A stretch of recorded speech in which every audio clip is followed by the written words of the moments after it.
Hello, we are here today doing another Facebook interview, and I would like my friend to introduce herself and tell us what she is sharing about today. Okay, so my name is Jessie Curavilla. I am going to be sharing some news with you about my new preschool. It is going to be opening September 4th, the day after Labor Day, and it is geared towards this year 3 and 4-year-olds. And I'm just really excited to answer some questions that Magdalena has that will hopefully help you understand a little bit about the program and my background and my hopes and dreams for my future students. Yes. Well, I am very excited about this program, and this is where I intend to send my boys in the fall, so I am thrilled, and I never thought that we would be going away from the preschool where we're at, but I just think what you're doing is so needed in this area and different from what other schools are doing. It's beyond a Mother's Day program, and it truly, I think, will help prepare kids for the level of success we know is achievable in this area. And things are a little more challenging here, and it's a highly competitive area, but you do it in a way to prepare the kids, but it also makes it fun. So I'm excited for people to learn more, but let's start with the first question is, tell us about your previous educational experience to give everybody a little background on you. So I have been teaching for about 22 years. I completed my undergrad and grad in elementary education as well as education administration. In Pennsylvania, when I finished my program, we are certified K through 12. And so the coursework is very rigorous, and every teacher has to know that content area. It doesn't matter what grade you end up choosing. So that was actually really beneficial because I started with 11th grade. That was the very first grade that I taught, and I absolutely loved it. And I learned a lot. It was an inner city school, and I learned why I'm needed in this field. I had a lot of people culturally that were questioning my choice in going into education. They wanted me to go into medicine, they wanted me to go into law, and I enjoy all aspects of learning, but there was something that just kept pulling me back to education, and I think it's my love of children. I have 4 children of my own, 4 daughters whom I homeschooled till 1st grade. And that also was a big part of my gearing towards preschool.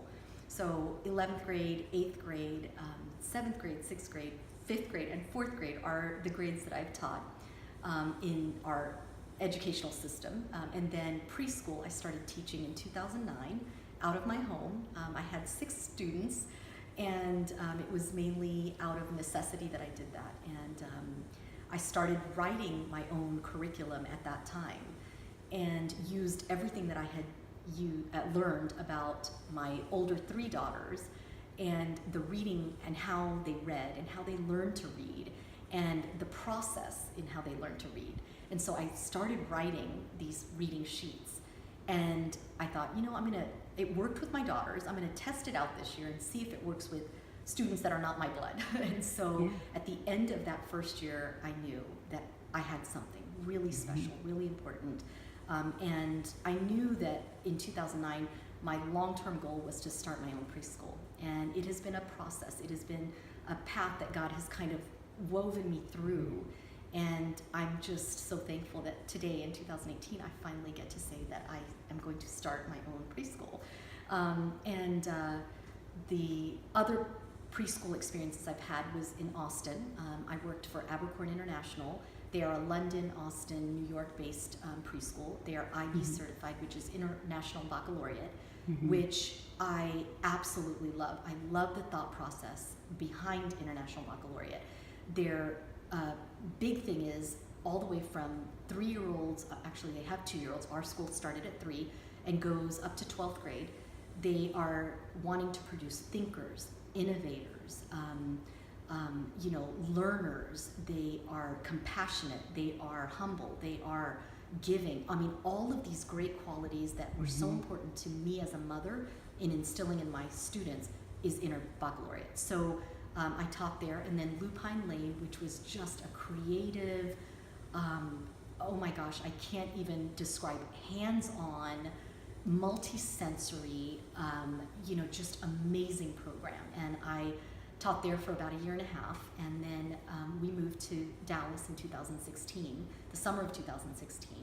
And, I kind of was going towards maybe putting in an application into this Southlake TX schools because we live here, and many of the teachers of my daughters were like, someone's retiring, I need you to apply for this job. And so I kind of started that process, and the more I prayed, the more I realized that's not what I want. My heart is definitely in the 3, 4, and 5-year-olds and this early learning, and it's so crucial. And by the time they get to kindergarten, we've missed a whole opportunity of instilling like so much into their early learning and their early childhood. And I knew that I could do something there. And so I stopped that application process and I started just looking into licensing and what I needed to do to get started here and building my own preschool.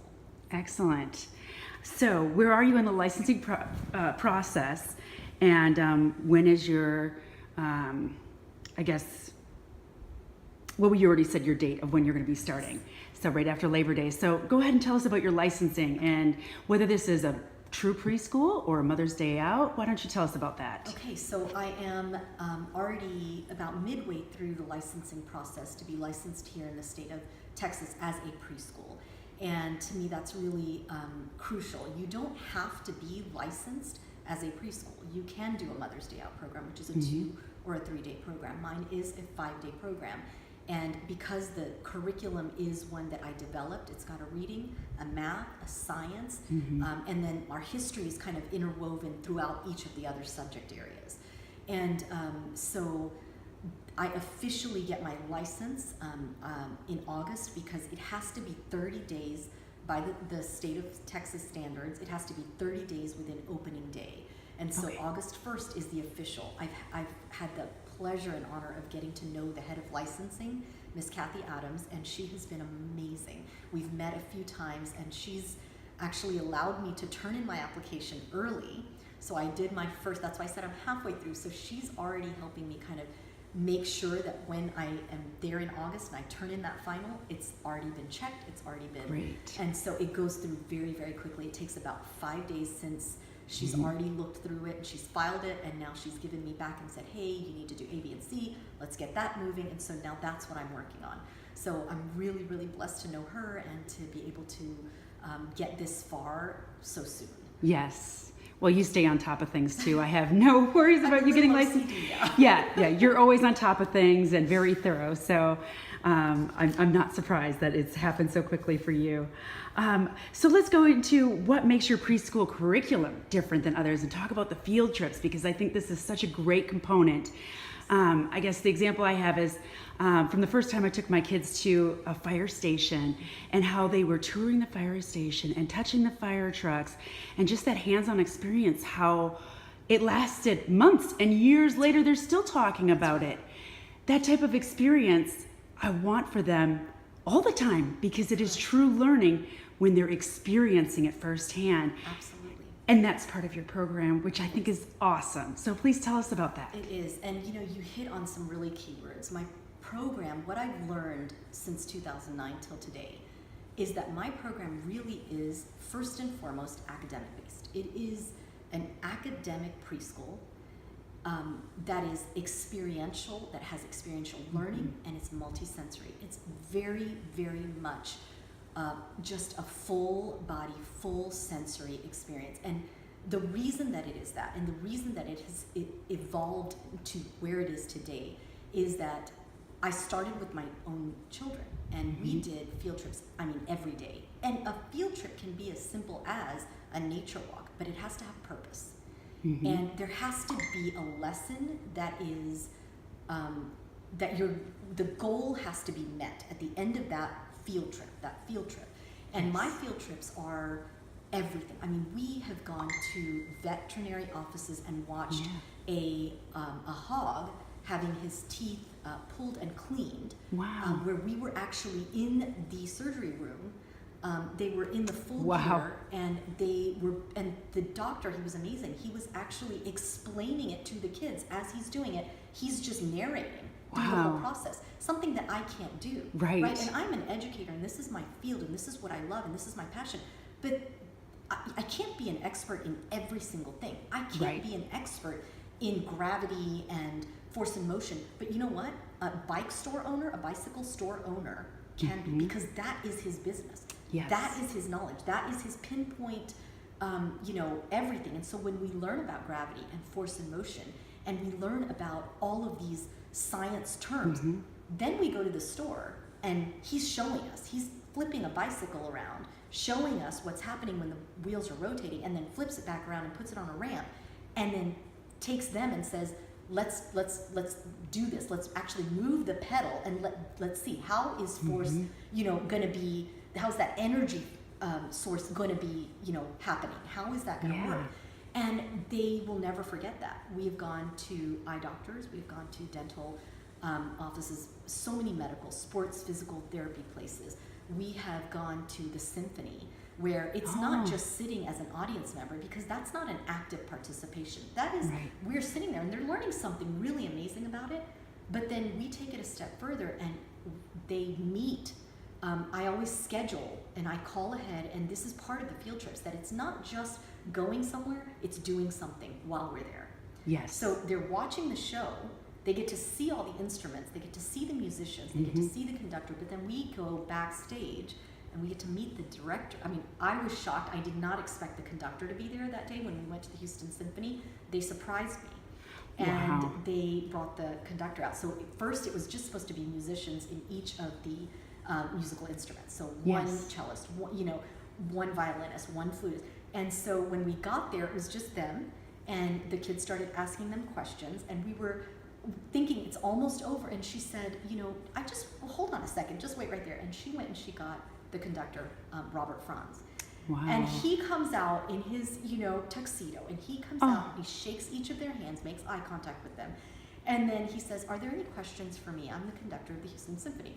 And all my kids, I mean, that's the other thing, they're very used to raising their hands, asking questions, and there is no question that is silly. There is no question. I made that very clear.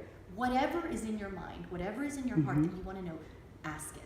Because you're going to learn something, and someone else might be thinking about that, but maybe not wanting to ask that question. They had another question, and you're helping everyone learn. And I just cannot explain how the field trip, so whatever we do in class, in our in the four walls of our classroom, that's just the beginning. That's just, okay, here's a puzzle piece and here's one piece, and then now we're going to do an activity, so here's another piece, and it's coming closer together. But then we go somewhere and we take those terms that we've learned, we take those concepts that we've learned, we take the videos that we've watched or shared with each other, and now we're going to go somewhere. And then it's like this puzzle piece just comes together. Yes. And that is true learning. And for a 3, 4, and 5-year-old, that's their baseline. So for the rest of their life, they are not going to be okay. They're not going to be content with just auditory learning. They're going to go home and they're going to be like, Mom, what can I do? Because my kids still do that to this day. They go and they search for the answers that were not answered in class. And that's a real learner. That's where we need all our kids to be today. Yes. Because we're not an industrial learning anymore. Rows of just doing the same thing. We need one person that thinks artistically. We need one person that thinks scientifically. We need one person. So how do we hit all of those different cognitive learning styles? By experience, by field trips, by taking them and exposing them to as much as we can expose. And my thought process, if I have your kids from 9 to 2, what can I do in those 5 hours? And I had parents in my first preschool class say, when is nap time? And I said, when they get home with you. Because I need to maximize that time. And they want that time to be maximized. And they do get the playground time where they're playing an imaginative play with their friends, whether it be the teepee or, whatever it is. And my choice is for the preschool playground. And that's the other thing I want to really emphasize. My first year, I'm doing this out of the church, and I'm not trying to compete with the $10,000 commercial playground equipment. That's not what I'm there to do. I have something so much more to offer. And the playground is a time for them to be imaginative and creative with their peers. And, the choice pieces that I will choose are going to be motor skills, working on their motor skills, working on their, their play and just the child in them, Yes. running around and using those choice pieces to, really be a child, and then come back and be ready to learn academically and socially and emotionally and developmentally in the classroom and out of the classroom at field trips. So Yes. that's it. And I think Love that's that. really important. And I don't see a lot of preschools that are able to, for one reason or another, able to give that many field trips. So we will Right. do 2 field trips a month. I'm hoping to increase that. We used to do 1 a week, but this first year we'll start off with about 2 a month. So that gives us about 18 field trips in a year Wow. that are geared towards our learning. So whatever our theme is that month, whatever the concept is, that is what the field trip is geared towards. That's amazing. That's a lot of field trips, and that's a lot of learning going on. Now, the other question is, where is the location? And let's say that I want you to tell everybody the location of the preschool, days of the week, and the times, Okay. once again, so they have that info. Sure. So it is going to be at Christ Our King Church. It's off of Kimball and Southlake Boulevard, and so it's still in Southlake, which I love. I wanted to be still close enough to my kids and make sure that we're hitting an area that I think really has resources. We've got parental involvement. We've got a lot of just love and time and energy that parents put into their children. So that is really important, because what I do in class has to be followed through and molded and loved upon at home too. And so I really wanted to start here in Southlake, where we have a lot of those resources. So Christ Our King Church off of Kimball and Southlake Boulevard. It's 595 South Kimball Avenue. And the times are going to be 9 a.m. to 2 p.m. This year. 3 and 4-year-olds.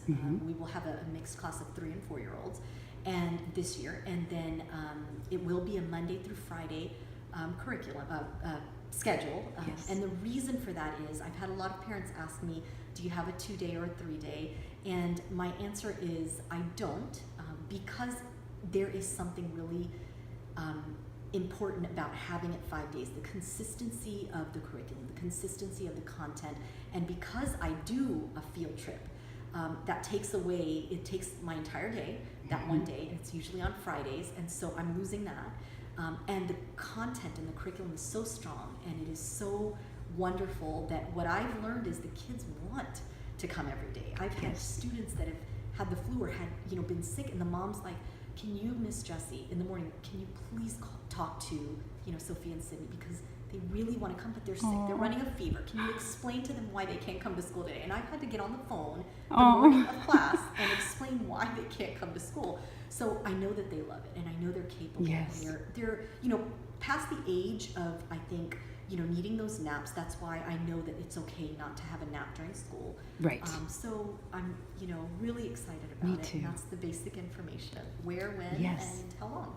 Awesome. And then the other question is, do you have an estimate on what the cost will be? Yes. So I'm looking at about $650 per month for the curriculum, the learning sheets. So my reading program, I'm actually working currently to get it copyrighted, because it is Yes. very special to me. It's been a long work in progress. It's been a lot of my research and development alone. The lawyers were telling me it's just worth a lot. So I am copywriting it. But your students, when they enter into my program, get that program. Yes. Every night they will read from one sheet, and we do about 1 sheet to 2 sheets a week, depending on my students. And I'll kind of let the parents know as I get to know my students and figure out how well they're doing, how quickly they're picking up on it.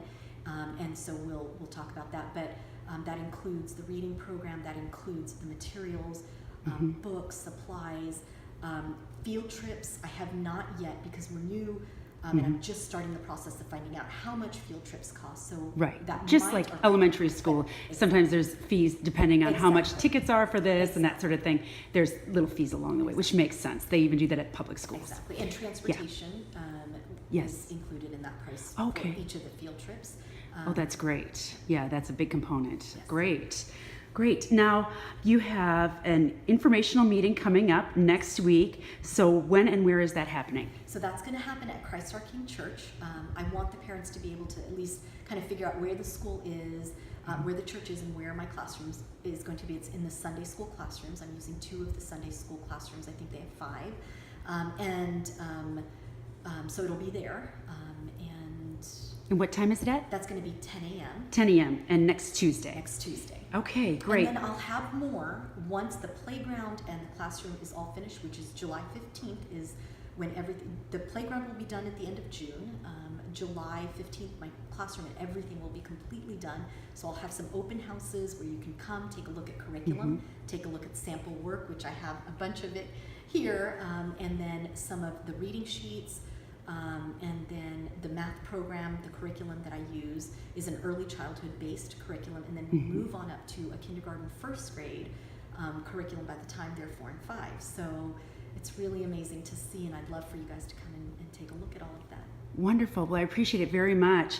We'll post in the comments also the informational meeting information so that people know exactly when and where to go, so they don't have to keep rewatching the video to catch that. And please, if you have any other questions, please ask them in the comments, and she will answer those questions for you as well. I want to thank you again. My twins are looking forward to preschool next year and just the adventure that they're going to be going on. It's such a great opportunity for Southlake, and we're grateful that you came here with your family and settled here to start the preschool here. I am too. So thank you again. Thanks, Modula.